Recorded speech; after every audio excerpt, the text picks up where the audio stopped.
At just 19 years old, Audie Murphy faced death on the battlefield like no one else. Alone on a frozen field in France, under a hail of bullets and tanks, he held off an entire German company without backup, without hesitation. He survived when most wouldn't. He became America's most decorated soldier. This is the true story of courage, fear, and a young hero who defied the impossible. The story of Audie Murphy does not begin with a hero. It begins with a boy who looked like he had no place in the world. When Americans today imagine the most decorated soldier of World War II, they picture a tall, intimidating figure, maybe someone who looked like he was born to be a warrior. But in reality, the greatest combat soldier of the U.S. Army in World War II started life as a 45-kilogram farm kid, painfully shy, soft-spoken, and constantly hungry. Most legends are built, shaped, or exaggerated over time. But with Audie Murphy, the challenge isn't finding truth, it's believing it. Audie Leon Murphy was born on June 20, 1925, in Kingston, Texas, a place where poverty wasn't an event. It was a lifestyle. He was the seventh of 12 children, raised in a sharecropper family that had almost nothing. His father drifted in and out of the home, sometimes disappearing for months. When the family needed money, Audie hunted rabbits with a .22 rifle. He didn't do it for fun. He did it so they could eat. Neighbors later said the same thing. He was quiet. Too quiet for a boy his age. But that quietness came from responsibility. At 10 years old, Audie was already working long hours, picking cotton under the Texas sun. He didn't complain. In fact, he barely spoke at all. By the time he was in 8th grade, Audie dropped out of school. Not because he disliked studying, but because the family needed someone who could work every day. And without saying a word, Audie stepped into that role. Then, in 1941, tragedy struck. Audie's father left for good. A year later, his mother, the one person he truly loved, died of illness. Audie was 16. He once said, years later, she had the most beautiful name. Josie Belle Murphy. Everything I did after losing her, I did for her. Her death broke something inside him. But it also ignited something new, a fierce determination to escape the life that had crushed his family. When Pearl Harbor was attacked in December 1941, America changed overnight. Recruiting posters appeared everywhere. Flags were hung outside every home. And across Texas, boys just a little older than Audie were lining up to enlist. Audie wanted to join them. Not because he dreamed of medals or glory, but because he needed a purpose, a direction. Something that would pull him out of the shadows he had grown up in. There was just one problem. He didn't look like a soldier. When he stepped into a recruiting office for the first time, the officers looked at him with confusion. A skinny kid, barely 5'5", baby-faced, underweight. He didn't look like he could carry a rifle, let alone fight in a war. The Navy took one look and said no. The Marine Corps said no. The Army Air Forces? Also no. He didn't meet the height and weight requirements. At a time when America needed soldiers more than ever, no branch wanted him. Most boys would have given up, but Audie Murphy was not most boys. After being rejected again and again, Audie did something bold. He went home to his sister Corinne and he told her, "I need your help, or they'll never take me." Corinne didn't ask questions. She knew her brother. She knew he wasn't reckless. She also knew the Army might be the only path that could save him. So she adjusted his paperwork. Not to erase anything, but to make him look just old enough, barely, to enlist. With the new birth certificate in hand, Audie walked back to the recruiting office. And this time, the Army accepted him. He wasn't stronger. He wasn't taller. He wasn't heavier. But he had one thing that every soldier needs, the refusal to quit. The moment Audie arrived at boot camp, everyone noticed him. And not in a good way. He looked like he didn't belong. Recruits whispered, "Is that kid even old enough to shave? How's he gonna carry a pack? He won't last a week." During the first physical training run, Audie fell behind. During drills, he struggled to keep pace. He stood in formation looking like a gust of wind. Might knock him over, but something unexpected started happening. Every time Audie struggled physically, he pushed harder. Every time he fell behind, he caught up. Every time he was knocked down, he stood back up. He didn't complain. He didn't brag. He didn't argue. He just kept going. The other soldiers began noticing that when training got tough, Audie got tougher. Not louder, not angrier, just tougher. His quiet determination impressed his drill sergeant, who would later say, "That kid had grit. The kind you can't teach." And then came the rifle range. Where everyone finally realized this boy could shoot. Not pretty good, not average, not better than most. He was exceptional. Years of hunting rabbits to feed his family had made him a naturally gifted marksman, calm, precise, and unshakable. With every shot, people around him began to understand. They had misjudged him. After weeks of training, Audie wasn't just keeping up. He was outperforming men much bigger and stronger than him. He particularly excelled in field exercises, where instinct and quick thinking mattered more than size. During a mock skirmish, Audie silently flanked the enemy position, moving so fast and quietly that the instructors didn't notice him until he had already captured the opposing team. It wasn't just skill. It was intuition. For the first time in his life, Audie felt something he had rarely felt. He fit.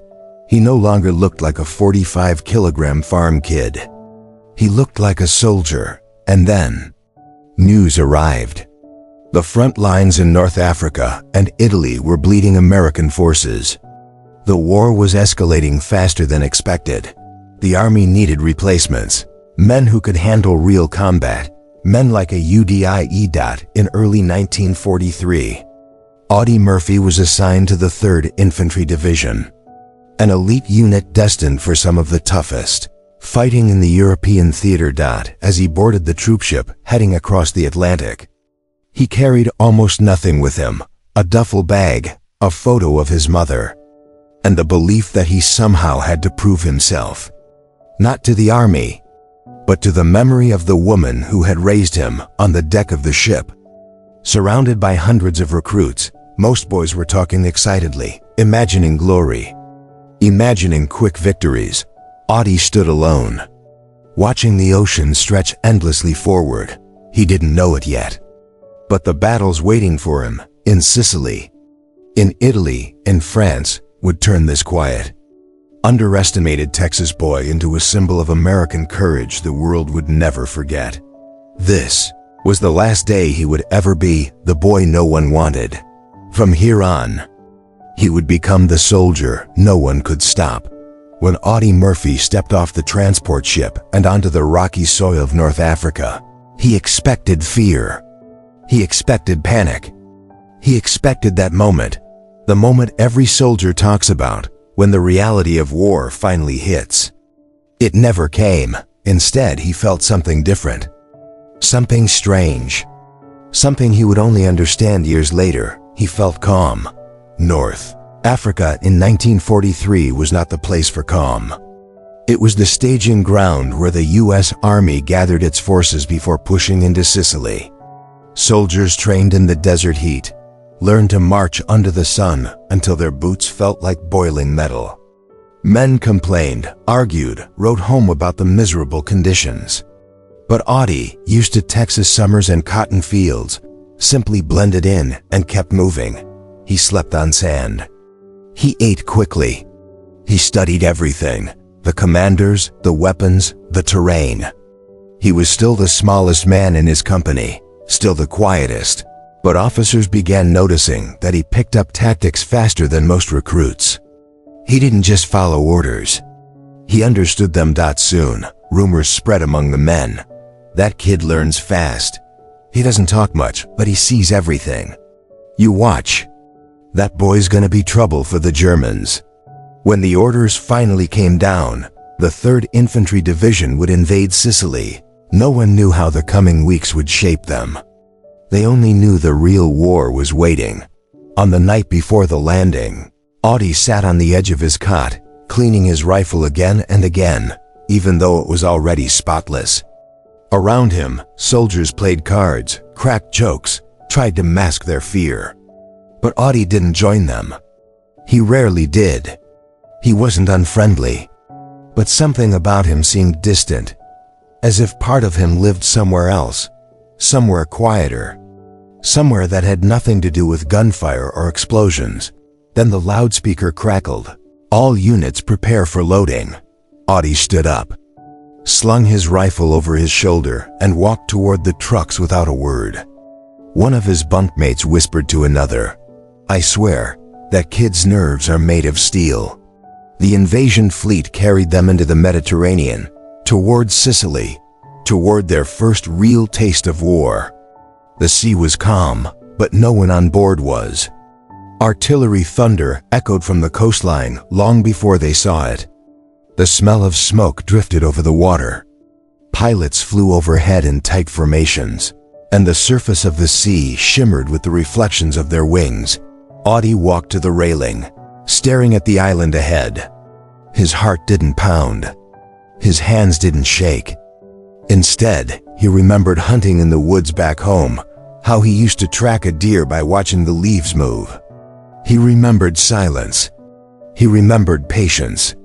Strange thoughts for a battlefield, but they made his mind sharper, not softer. When the landing craft finally dropped its ramp on the beaches of Sicily, chaos exploded instantly. Gunfire, shouting, the sharp crack of German and Italian rounds hitting sand and steel. Men dove for cover. Officers yelled orders drowned out by artillery. Audie moved with purpose, keeping his body low, sprinting from one patch of cover to the next. He did everything by the book, except faster. He followed his squad leader's signals, returned fire when needed, and stayed focused. If he was scared, no one could see it. Over the next few days, Sicily became a harsh teacher. The terrain was steep and unforgiving. The heat was brutal. German machine gun nests were dug deep into hillsides, and snipers watched every road and ridge. Units advanced slowly, sometimes gaining only a few hundred yards in a day. But gradually, Audie's quiet nature stopped looking like shyness. It started looking like discipline. One afternoon, during a firefight outside a small Sicilian village, a German machine gun crew pinned down Audie's platoon.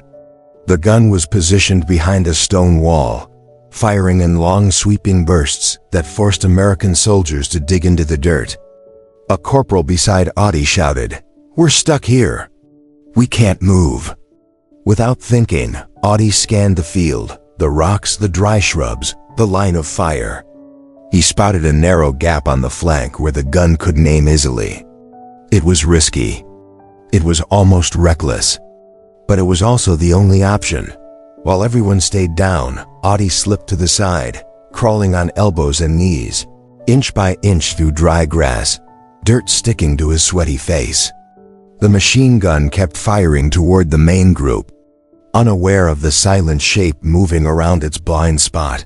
When Audie was close enough, he rose in one smooth motion, aimed carefully, and fired 3 precise shots. The first German fell, then the second. The third tried to swing the machine gun around, but Audie fired again, dropping him instantly.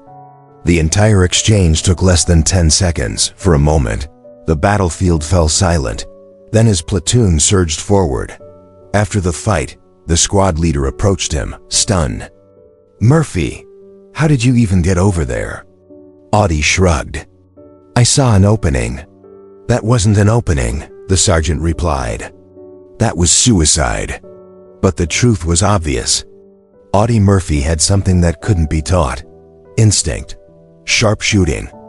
Ice-cold nerves. It was the first time his commanders marked his name in their reports. From Sicily, The 3rd Infantry pushed into Italy, and the fighting grew worse. Town after town, ridge after ridge, German forces resisted fiercely. Artillery rained down on American positions. Mud swallowed boots. Mines turned every step into a gamble, and yet, Audi kept rising. Outside Naples, his unit fought through a tangle of stone houses and narrow streets. During one skirmish, 3 German soldiers rushed a building that sheltered wounded Americans. Audi sprinted toward them, firing on the move, dropping all 3 before they reached the doorway. His squad didn't notice at first. When they realized what he'd done, a private muttered, "That kid's not normal." In another battle, winter rains turned the hills of Italy into rivers of mud. Tanks bogged down. Trucks slid. Soldiers slipped with every step. But when orders came to attack a fortified position, Audi charged forward with the first wave, climbing through mud up to his knees. Returning fire with perfect control, the more the war tested him, the more he adapted. He wasn't the biggest man. He wasn't the loudest. But he was becoming the most reliable dot, and then came the moment that truly changed how others saw him. During a patrol, his unit spotted a German group setting up an MG-42, one of the deadliest machine guns of the war, capable of firing 1,200 rounds per minute. The gunner and 2 assistants were preparing to unleash a storm of bullets that could cut down half a platoon in seconds. Audi didn't wait for orders. He raised his M1 carbine, steadied his breathing, and fired 1, 2, 3 shots. 3 Germans fell before they even had time to pull the trigger. The entire engagement lasted less time than it took to shout his name. His lieutenant stared at him in disbelief. "Murphy, that was impossible." But Audi simply looked down at his rifle, then at the fallen machine gun crew, as if embarrassed by the attention. From that day forward, whispers spread through the division. "That kid's the real deal. He's not afraid of anything.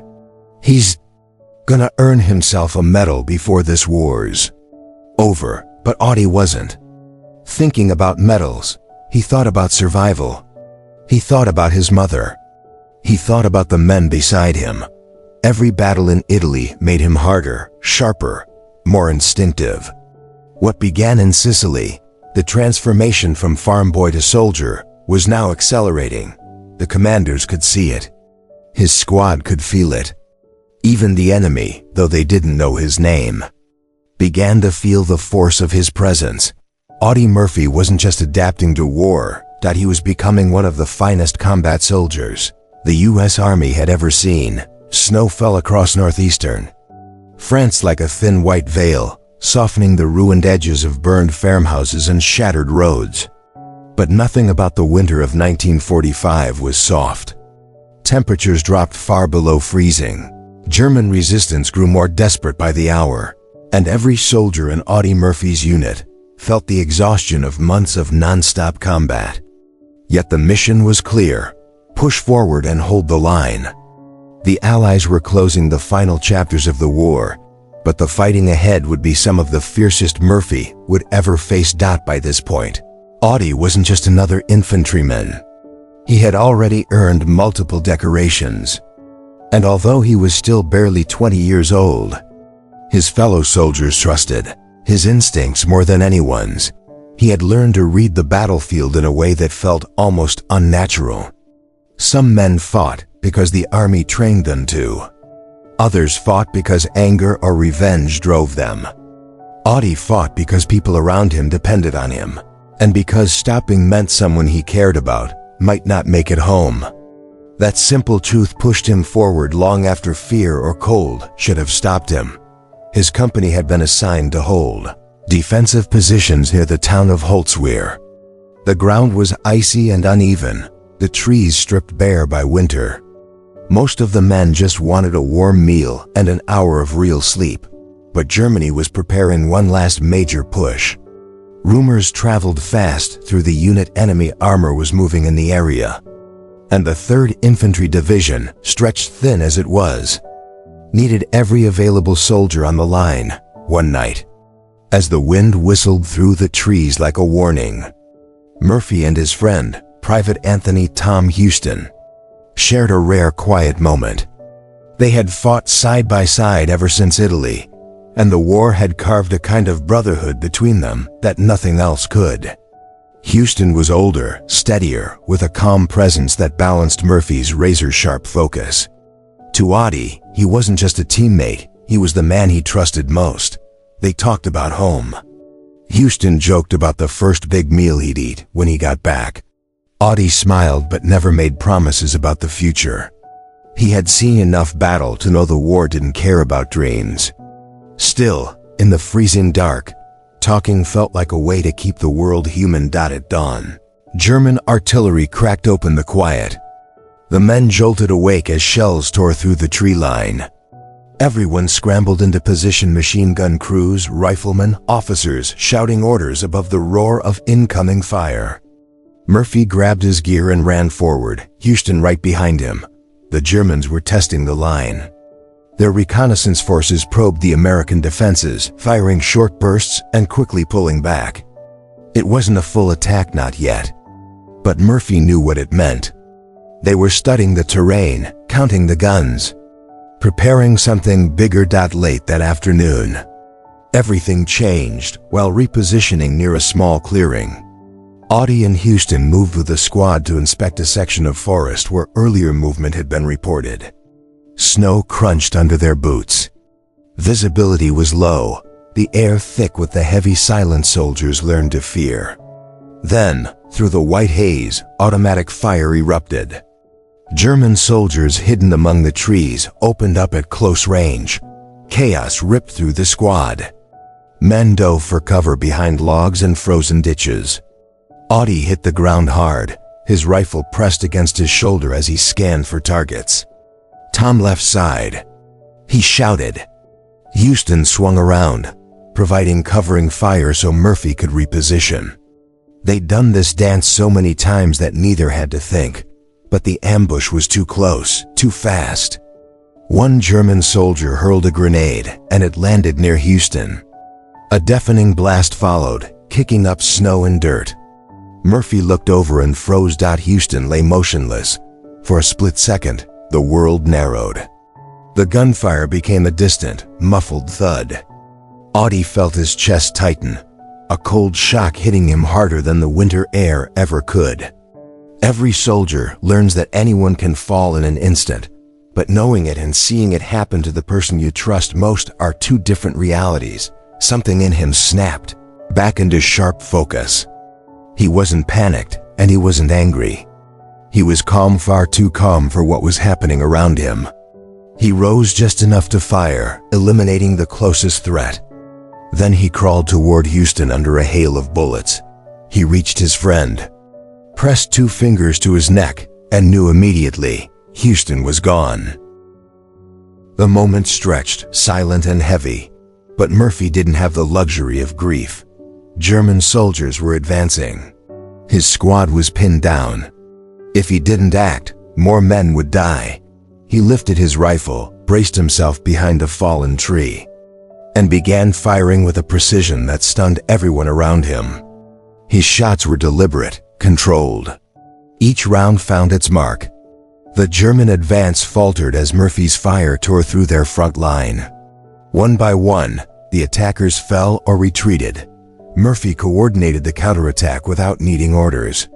He shouted for the squad to shift right, covering them while they moved. He signaled to a machine gun team to relocate and suppress the enemy's flank. Despite the weight of what had just happened, he directed the fight like someone who had rehearsed it 100 times, even though he was acting entirely on instinct. After several minutes of fierce close-quarters fighting, the Germans pulled back, realizing the ambush had failed. And then, just like that, the forest went quiet again. Murphy finally knelt beside Houston. Snowflakes fell softly onto the man's jacket. Audie removed his own glove and brushed them away, as if some part of him still believed his friend might shiver and wake up. Other soldiers approached, but no one spoke. They all knew what Houston meant to Murphy, and they knew better than to say the usual comforting phrases. Sometimes silence is the only way men like them showed respect. As the squad prepared to withdraw, Murphy insisted on helping carry Houston's body back through the snow. He didn't care how far it was. He didn't care how exhausted he felt. This was the last thing he could do for his friend, and he wasn't going to let anyone else shoulder that responsibility. That night, after the chaos of the ambush and the long march back, Murphy sat alone near the edge of camp. Frost clung to the barrel of his rifle. He stared at the darkened forest, thinking about how fragile everything had been, how a life could disappear in the space of a heartbeat. Houston had once told him something during a quiet night in Italy. "You can't carry the whole war on your shoulders, kid. Just do your part and make sure the guy next to you makes it home." The words felt like a weight now, heavier than any rifle. But Murphy had never been the kind of person who let grief stop him. If anything, it pushed him forward. He didn't fight the war for medals or glory. He fought it for the men beside him, especially the ones who would never go home. And somewhere deep inside, a resolve began to take shape. The kind of resolve that would define his most extraordinary action only days later on the fields near Holtzwehr. For now, though, he sat in the frozen quiet, letting the weight of the day settle. Snow continued to fall, covering the battlefield where he had lost a friend and found a new, unbreakable purpose. The morning of January 26, 1945, began with a silence that felt almost unnatural. The forest near Holtzwehr stood frozen under a dull gray sky, the air sharp enough to sting the lungs. Soldiers of the 3rd Infantry Division moved quietly through the snow, checking their weapons, adjusting their gear, and trying to ignore the heaviness in the air. Everyone sensed that something was coming.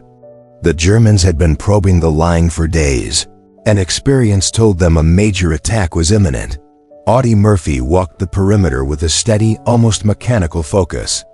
The loss of his friend Houston still sat heavy on him, a weight he carried without complaint, but without forgetting. He didn't talk much that morning. He didn't need to.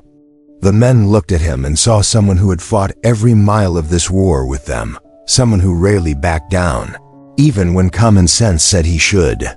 To them, Murphy was the quiet center of gravity in the chaos. Their unit had been ordered to hold a critical position on the edge of Holtzwehr, a battered vineyard dotted with trees and open fields. It wasn't a place anyone wanted to defend. There was little natural cover, and the ground sloped in a way that gave approaching enemy armor a clear advantage. But orders were orders, and the 3rd Division was stretched so thin that pulling back wasn't an option. American engineers had left behind a disabled M10 tank destroyer, its engine blown out, useless for movement but still armed with a functional .50 caliber machine gun. It sat like a steel skeleton in the open, smoke-stained and half-frozen, but it was the only piece of heavy firepower left in that sector. Most men ignored it. Without an engine, it was nothing more than a metal box waiting to be hit by the first German shell. As the men settled into defensive positions, a strange quiet settled over the fields. Then, faint at first, they heard it, the low rumble of engines, growing louder by the second. The ground trembled slightly under their boots. The Germans were coming. A line of tanks emerged through the mist, self-propelled guns, armored vehicles, and infantry moving in tight formation behind them. The enemy had numbers, firepower, and the advantage of surprise. The American position, thin and exposed, had none of those things. An officer shouted for the men to fall back to a secondary defensive line. It was a smart call. Staying put meant being crushed. But someone needed to stay behind long enough to slow the German advance, or the retreating soldiers would be caught in the open. Audie Murphy volunteered without hesitation. He told the others to pull back. Some resisted. He was the youngest, the smallest, and far too valuable to risk alone. But Murphy insisted. His voice didn't rise, and he didn't try to sound heroic. He simply said what needed to be done. Eventually, they listened. As the rest of the company withdrew, Murphy remained forward, Crouched near the abandoned M10, artillery thundered all around him. Shrapnel tore through tree trunks, showering him with splinters. German infantry spread across the field, advancing steadily toward his position. Murphy grabbed his field telephone and called for artillery support. His voice stayed steady as he relayed coordinates. Shells began to land among the advancing soldiers, slowing them, but not stopping them. The tanks kept pushing forward, each blast shaking the icy ground beneath him. Then the first American artillery shell fell too close. Murphy realized the Germans were nearly on top of him. If he stayed where he was, he'd be overrun. He scanned the field for options, and his eyes locked onto the disabled tank destroyer. It was a terrible idea. Everyone knew it. A burned-out M10 was a perfect target. Its armor couldn't stop a direct hit. Climbing onto it would expose him to every enemy gun on the field, but it had one thing he needed: a .50 caliber machine gun with a full belt of ammunition. That was enough. Murphy sprinted through open ground as bullets snapped past him. Snow and dirt exploded at his feet. He reached the tank destroyer, climbed up the side, and pulled himself behind the mounted machine gun. His gloves slipped on the frozen metal, but he ripped them off and gripped the weapon bare-handed. He opened fire. The .50 cal roared to life, sending massive bone-shaking bursts across the field. Enemy soldiers dropped as tracers sliced through the air. Murphy swung the gun left and right, cutting down entire lines of advancing infantry. German officers shouted orders, trying to redirect fire toward the tank destroyer. Bullets hammered the armor, ricocheting inches from Murphy's face. But he didn't stop. He called artillery while firing. He tracked enemy positions while firing. He adjusted his aim with the calm precision of someone who had long ago made peace with danger. Witnesses later said it looked impossible, one man holding off a German force that should have been overwhelming. The enemy tried to flank him. Murphy shifted fire. They brought up more infantry. He broke their formation. They sent armored vehicles to silence him. He targeted exposed troops around them, forcing the tanks to slow down without infantry support. At one point, German soldiers got so close that they shouted at him to surrender. Murphy answered with more machine gun fire. Smoke rose from the disabled tank destroyer as German shells struck nearby. Flames licked at the engine compartment, sending thick black smoke across Murphy's position. The heat grew intense enough to blister the metal under his hands. Another hit could ignite the ammunition and turn the entire wreck into an explosion. Still, he stayed exactly where he was. A radio operator from the rear shouted through the field telephone, asking if the artillery should continue firing near his position. Murphy replied with a sentence that later became one of the most quoted lines in his entire service: "Just keep sending it. The bastards are getting close." He fought like that for nearly an hour. By the time the German attack finally broke, their infantry had scattered, their advance had stalled, and their armored vehicles withdrew to regroup. Murphy had done the impossible. He had stopped an entire German company long enough for his own unit to reorganize and launch a counterattack. When it was finally over, Murphy climbed down from the burning tank destroyer, his uniform blackened with soot, his hands shaking from adrenaline and cold. The ground around him was littered with spent shell casings and scorched snow. Smoke curled into the winter air. As he walked back toward his men, someone stared at him in disbelief and asked, "How are you still alive?" Murphy didn't answer. He didn't have one. He simply moved back into formation, took his place among the soldiers, and prepared for the next order. To him, it hadn't been heroism. It had been necessary. Years later, he rarely spoke in detail about that day. When asked about it, he shrugged and said something simple, almost dismissive: "I just did what I had to do." But on that frozen field near Holzwehr, history recorded something far greater: one young American holding the line against overwhelming force, refusing to break, refusing to run, and turning the tide of a battle that could have cost far more lives. Audie Murphy didn't fight for glory. He fought because the men next to him counted on him. And on that winter day in 1945, he proved just how far he was willing to go to protect them. When the smoke cleared at Holtzwihr, the battlefield looked unreal, like something frozen in time. The snow was scorched black in places and stained dark red in others. Trees stood splintered and bent, as if the winter wind had snapped them like matchsticks. The men of the 3rd Infantry Division moved cautiously across the field, still shocked that the German assault had collapsed. Many of them had seen Audie Murphy fight before, but nothing compared to what he had done that day. Murphy walked slowly, almost stiffly, as if his body had finally remembered the cold. The heat of the burning tank destroyer had kept him warm during the fight. But now the adrenaline faded, and every bruise, every scrape, every moment spent exposed on that metal coffin pressed down on him at once. His face was pale, his hair singed at the ends, his uniform smeared with soot and dirt. He hardly looked like the young soldier they all knew. He looked like someone who had walked through fire. A medic approached, insisting he sit down to be examined. Murphy refused. He said there were wounded men who needed help more than he did. Even while exhausted, he helped check defensive positions and made sure no German units were regrouping. It wasn't until an officer ordered him to rest that he finally allowed himself to exhale. Word of his stand at Holtzwihr spread through the division within hours. Soldiers whispered stories, some accurate, some exaggerated, about the young Texan who had stood alone on a burning M10, firing until the German advance crumbled. Murphy didn't correct them, but he didn't encourage the stories either. To him, he hadn't done anything extraordinary. In his own mind, he had simply filled a gap because no one else was in the right place at the right time. But for the men who witnessed it, and the commanders who later reviewed the reports, the truth was undeniable.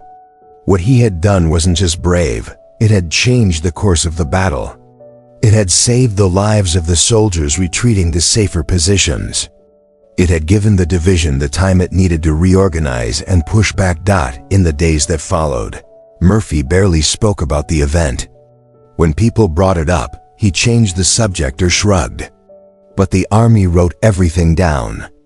Every shot, every moment he stayed on the tank destroyer while German forces closed in, every casualty he prevented.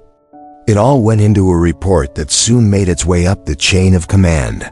Weeks later, an officer informed Murphy that his heroism was being considered for the Medal of Honor, the highest military decoration in the United States. Murphy listened quietly, nodding but showing little reaction. Awards didn't change the fact that good men had been lost. They didn't bring Houston back. They didn't erase the nights filled with the sounds of artillery or the faces that haunted his memory. Still, the recognition wasn't about him. It was about what happened at Holtzwihr. And deep down, Murphy understood that the story didn't belong to him alone. It belonged to the entire company. To everyone who held the line during that brutal winter. As the war pushed on through early 1945, the German military continued to weaken, but the fighting remained relentless. Town after town was liberated, and each mile felt heavier than the last. Murphy kept leading patrols, securing roads, and pushing forward with the same determination he had shown since landing in North Africa. But something had changed inside him. The war had aged him in ways no one could see. He was just 20 years old, yet he carried the memories of battles that would shape him for the rest of his life. Sometimes, late at night, he found himself staring at the sky, unable to rest. He replayed the ambush, Houston's last moments, and the stand at Holtzwihr. Even when surrounded by other soldiers, he often felt alone, but during the day, none of that showed. He worked harder than ever, refusing special treatment, refusing to step back from the front lines despite officers urging him to. The men trusted him. They followed him without hesitation, not because he talked big or demanded respect, but because he earned it in every decision, every risk. Every mile of frozen ground. By April 1945, the war in Europe neared its end. Rumors circulated that Germany was preparing to surrender. Soldiers were cautious. Hope in wartime was dangerous, but the signs were clear. Enemy resistance dropped. Supplies ran thin. Tanks and vehicles were abandoned along roads. The once powerful German war machine was crumbling. Then came May 7, 1945. Murphy was with his unit when they received official word. Germany had surrendered. The war in Europe was over. The men erupted into shouts and cheers. Some laughed, others cried openly. The tension that had gripped them for years finally broke. They hugged each other, slapped each other's backs, and celebrated the idea of going home alive. Murphy didn't celebrate loudly. He stood quietly, watching the joy around him. For a long moment, he closed his eyes. The war had shaped everything about him, his fears, his strength, his purpose. Ending it didn't undo any of that. But it meant his younger siblings in Texas wouldn't have to worry about him anymore. It meant the next generation might not have to fight the same battles. Later that summer, at a ceremony in Salzburg, Austria, a general read aloud the citations for soldiers receiving awards. When Murphy's name was called, the atmosphere shifted. Everyone knew what he had done. But even those who had heard the stories were still moved as the officer read the official description of his actions. Then, in front of assembled troops, generals, and dignitaries, Audie Murphy was presented with the Medal of Honor. He stood straight, looking almost uncomfortable with the attention. When the medal was placed around his neck, he didn't smile. He didn't puff out his chest or soak in the applause. He accepted it with a solemn expression, the kind of look worn by someone who understood the cost of every moment that led him there. After the ceremony, a senior officer asked him quietly how he felt. Murphy replied with characteristic simplicity. He wished more of the men who fought beside him could be there to see it. The war ended. But Murphy's journey didn't. In the months that followed, he struggled with what we now understand as symptoms of post-traumatic stress. The nightmares, the sudden jolts of fear, the constant alertness, they were all part of the invisible toll of war. At the time, few people spoke openly about these experiences. Soldiers were expected to move on, to rebuild their lives, to leave the battlefield behind. Murphy tried. He returned to Texas, where he was welcomed as a hero. Parades were held in his honor. Newspapers printed his photograph. People cheered when he walked past. But the transition back to civilian life felt harder than the war itself. He felt out of place, restless, unable to slow down. The world had changed while he was gone. More importantly, he had changed. He spent weeks traveling between family homes, trying to find a sense of normalcy.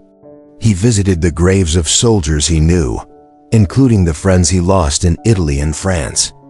He answered letters from people across America, young men who called him an inspiration, mothers who thanked him for his service, veterans who asked for advice. He responded to as many as he could, often staying up late into the night writing back. One day, seemingly out of nowhere, Murphy received an invitation that would change the direction of his life. A Hollywood actor named James Cagney had read about him in a magazine and was so moved by his story that he wanted to meet him. Murphy had never imagined a future in film. He barely understood the world he'd come home to, much less the glamorous world of actors and studios. But something about the invitation intrigued him. Maybe it was curiosity. Maybe it was the fact that he still hadn't found a place where he felt he belonged. He accepted that, and with that single decision, the most decorated soldier of World War II stepped toward a new chapter, one that would introduce him to millions of Americans in a way no battlefield ever had. When Audie Murphy stepped off the train in Los Angeles, he wasn't sure what to expect. The city felt nothing like Texas or the battlefields of Europe. Palm trees swayed in warm sunlight, cars honked in crowded streets, and studio billboards towered over the sidewalks with faces of glamorous actors he had never heard of. He carried a single duffel bag and wore a simple suit that didn't quite fit him. To anyone passing by, he looked like a young man searching for an address. Nobody would guess he was the most decorated soldier of World War II. James Cagney greeted him at the studio entrance with a smile and a firm handshake. Cagney was one of Hollywood's most famous actors, known for playing tough, fast-talking characters. But he treated Murphy not as a celebrity or curiosity, but as a guest. He invited him to stay at his home for a while, offering a quiet room where Murphy could rest and figure out his next steps. Murphy spent the first few weeks almost silently observing the world around him. He attended acting classes, watched film productions, and followed Cagney from set to set. Everything seemed unreal. Cameras, lights, makeup, scripted lines, it all felt like another universe. The war had conditioned him to expect danger around every corner. Here, the biggest threat was an overcooked lunch or a director running behind schedule. But Murphy didn't relax. He was polite, soft-spoken, and disciplined, but inside he remained restless. He still woke up from nightmares. Loud noises made him flinch. Crowded rooms felt overwhelming. He didn't know what moving on meant, much less how to do it. Hollywood gave him an opportunity, but Murphy wasn't sure he had anything to offer in return. Still, he tried. Cagney encouraged him to audition for small roles. Murphy was stiff at first, uncomfortable in front of the camera, but he learned quickly. Directors noticed something about him that couldn't be taught. An authenticity in his eyes, a quiet intensity shaped by real experience. He didn't need to pretend to be brave or vulnerable. Those emotions were already there. He began landing supporting roles, usually as soldiers or Western characters. Audiences liked him. He didn't behave like a trained actor. He behaved like someone who had lived the stories he played. For Murphy, film sets became a new kind of battlefield, structured, predictable, safe. The routine soothed him. The long hours kept his mind busy, but Hollywood wasn't his only way of processing the past. Encouraged by friends and journalists, Murphy began to write.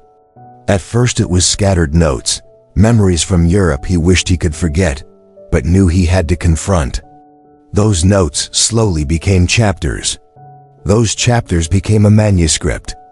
And in 1949, he released his autobiography, To Hell and Back. The book wasn't written to glorify himself. It wasn't written to impress Hollywood or satisfy patriotic expectations. Murphy wrote it because the memories felt too heavy to carry alone. He wrote about the fear, the losses, the guilt, the sleepless nights, the weight of responsibility he never asked for but accepted anyway. He wrote about Houston, the quiet friend whose death had marked him in a way no medal ever could.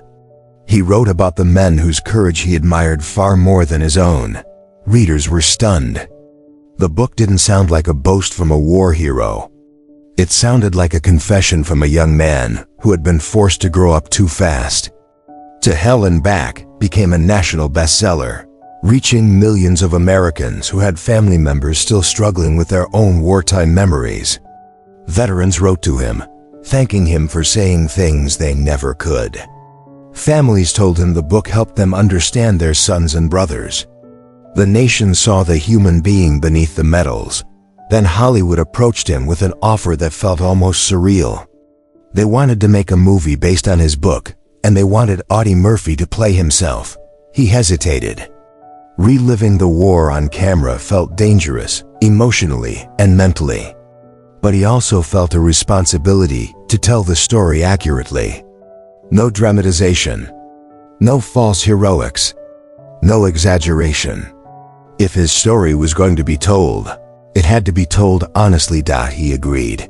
Filming To Hell and Back began in 1954. The studio recreated entire battlefields, complete with smoke, trenches, burned-out vehicles, and stunt actors playing the soldiers he had fought beside years earlier. Walking onto those sets shook him. The smell of smoke, the sound of gunfire from blank rounds, the uniforms, it all triggered memories he had worked so hard to control. Crew members later recalled moments when Murphy turned pale or stood frozen, his eyes distant, as if he were reliving the scenes instead of acting them. But he pushed through it.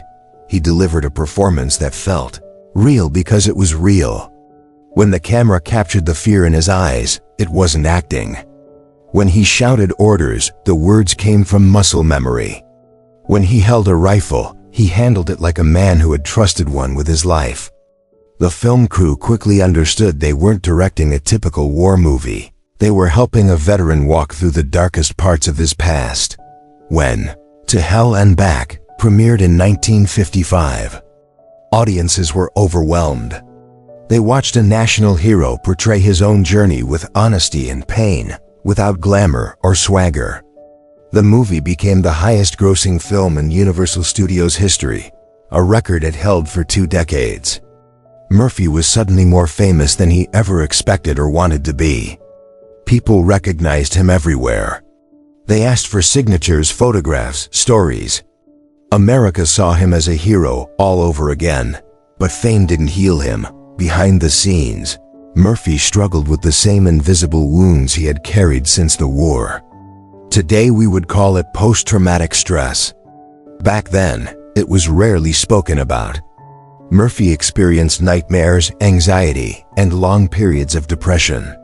Sudden noises startled him. He slept with a pistol under his pillow, unable to shake the feeling of danger. As the spotlight grew brighter, the shadows inside him deepened. Still, he kept working. He starred in westerns, war films, and dramas, over 40 movies in total. Directors admired his dedication. Audiences loved his sincerity. But acting became a way to pay bills, not a passion. The war remained the defining chapter of his life, when he could never fully escape. Even so, he refused to give up. He used his platform to advocate for veterans, speaking openly, sometimes angrily, about the lack of support for those who returned home with psychological scars. He urged Congress to recognize the struggles of former soldiers. He encouraged other veterans to seek help, long before mental health became a national conversation. Through all of it, Murphy carried himself with humility. When asked how he accomplished so much in battle, he often replied with the same small, quiet line, "Because they were shooting at me." Hollywood saw him as a star.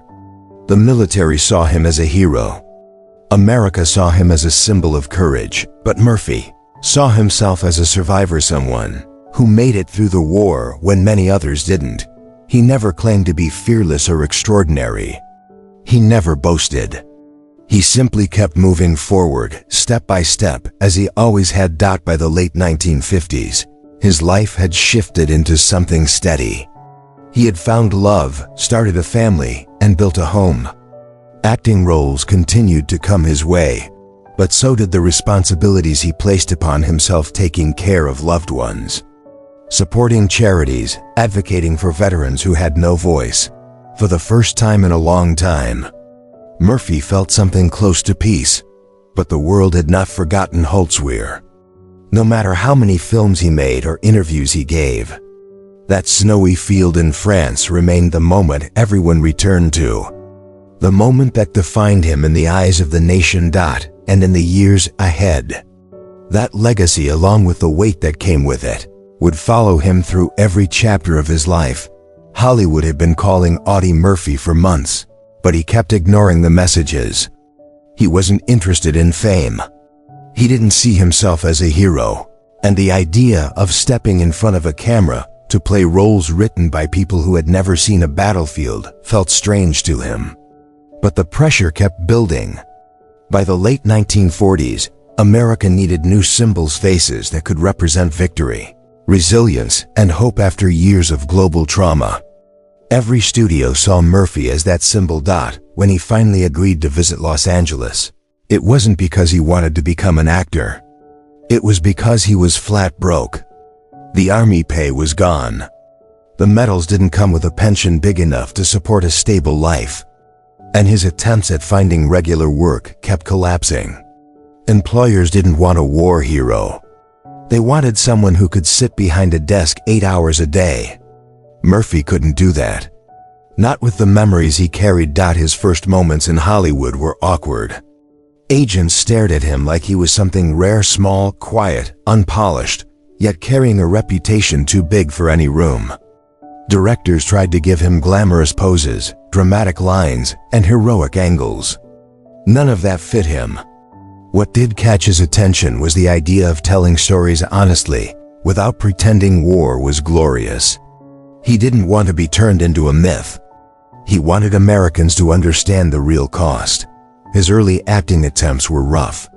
He was stiff with dialogue, and he hated doing multiple takes because repeating the same moment over and over felt unnatural. But on camera, his eyes carried something no actor in Hollywood could fake: a depth shaped by nights of combat and loss. Directors noticed. Slowly, he began to land supporting roles. Westerns, war dramas, anything that required a quiet, intense presence. And audiences loved him. Still, fame didn't fix what was happening inside him. The nightmares followed him from Texas to the movie sets of California. Loud noises sent him dropping to the ground. He avoided crowded places. He kept a gun under his pillow, not because he wanted to, but because it made him feel safer. At the time, America didn't have a name for these symptoms. The term PTSD didn't exist yet, and veterans were expected to move on without help. Murphy couldn't. As his career grew, he hid his struggles from the public. He didn't want pity.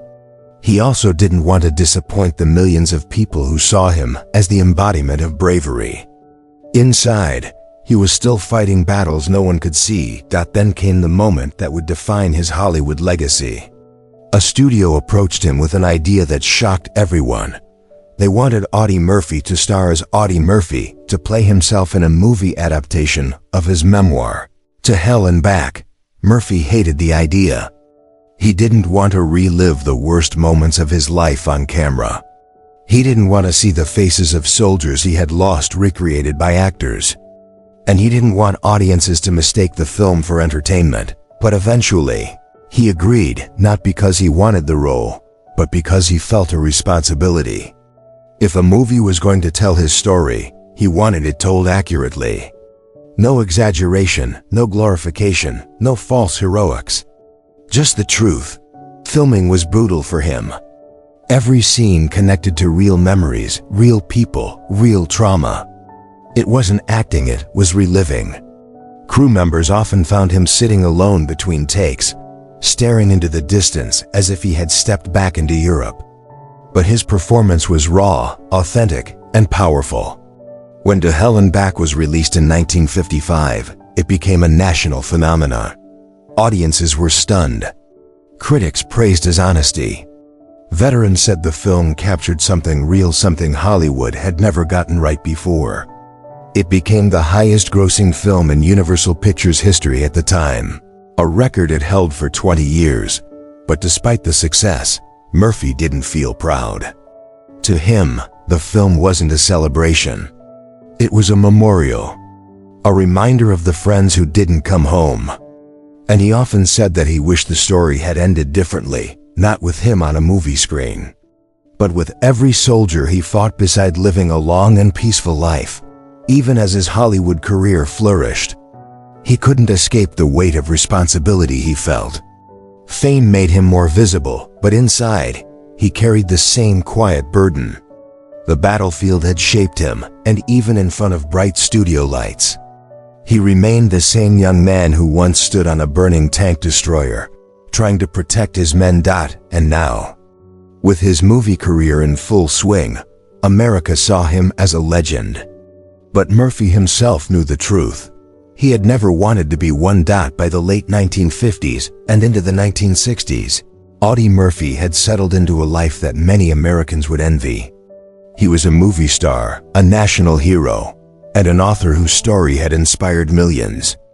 Yet behind the accolades and applause, he carried the invisible scars of combat. The battlefield never truly left him. Flashbacks came without warning. sleep was often impossible. Even in the quiet moments at home in Texas, the weight of lost friends, destroyed towns, and relentless fighting pressed down on him like snow in a long, cold winter. Murphy's fame provided opportunities, but it didn't heal him. He continued to star in westerns, war films, and dramas, always bringing the same authenticity that had made To Hell and Back so compelling. Directors appreciated his discipline and precision. Audiences admired his humility and bravery. But he never sought the spotlight. The cameras and applause were a backdrop, not the story. The real story was the men he had served with, the sacrifices he had witnessed, and the quiet courage required to survive. He also remained deeply committed to fellow veterans. Murphy spoke publicly about the struggles of soldiers returning from war, often highlighting the need for mental health support long before it became a national conversation. He encouraged veterans to share their experiences and seek help, and he spoke honestly about the challenges he faced himself. Many saw him as the perfect image of post-war success, but those who knew him understood that he carried invisible wounds that would never fully heal despite the challenges. Murphy built a family and worked to create stability for his loved ones. He married Pamela Archer in 1961, and they shared a home filled with the rhythms of ordinary life, quiet dinners, reading, and the occasional visit from friends and fellow veterans. Even in domestic life, though, the war remained a shadow. He was restless, often taking long drives to escape his thoughts or visiting places that reminded him of past battles. His life was a careful balance between moving forward and honoring the past. Over the years, Murphy continued to receive recognition for his wartime heroism. He became a symbol of courage, perseverance, and integrity, embodying the values Americans admired most. Schools, military units, and civic organizations honored him. Yet he remained remarkably grounded, refusing to let fame define his identity. He rarely spoke of his accomplishments as if they were his own. Instead, he emphasized the collective bravery of the men who had fought beside him. In 1971, tragedy struck when Murphy died in a plane crash near Roanoke, Virginia. The news shocked the nation. Tributes poured in from every corner of the country. Veterans, civilians, politicians, and Hollywood colleagues mourned the loss of a man who had faced death countless times yet carried himself with humility and honor. His legacy was cemented not only by medals, books, and films, but by the example he set, a reminder that true heroism is often quiet, selfless, and enduring. Audie Murphy's story continues to resonate because it reflects the complex reality of war. He was a young man thrust into extraordinary circumstances, who faced fear, loss, and unimaginable danger. He survived through courage, skill, and the bond with his fellow soldiers. He returned home carrying scars no one could see, found a voice through writing and film, and used that platform to honor others and advocate for veterans. His life reminds us that heroism is not about seeking recognition. It's about standing up when it matters most, even when no one is watching. Today, Audie Murphy is remembered as one of America's most decorated soldiers, the youngest to receive the Medal of Honor in World War II, and a figure whose life bridged the battlefield and civilian world. His story inspires generations, teaching lessons about bravery, resilience, humility, and the human cost of war. Beyond the medals and movies, beyond the fame and public admiration, Audie Murphy's life is a testament to the enduring strength of the human spirit in the face of unimaginable adversity.